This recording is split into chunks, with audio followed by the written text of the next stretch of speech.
بسم اللہ الرحمن الرحیم۔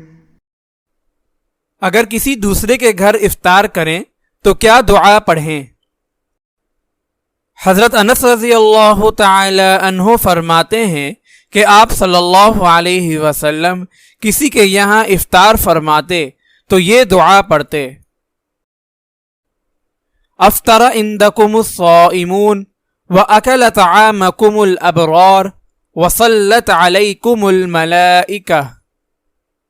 تمہارے پاس روزے دار افطار کریں، نیک لوگ تمہارا کھانا کھائیں، فرشتے تمہارے حق میں دعائے رحمت کریں۔ اگر آپ اس صدقہ جاریہ میں شامل ہونا چاہتے ہیں تو چینل کو سبسکرائب کریں اور لائک اور شیئر کرنا نہ بھولیں۔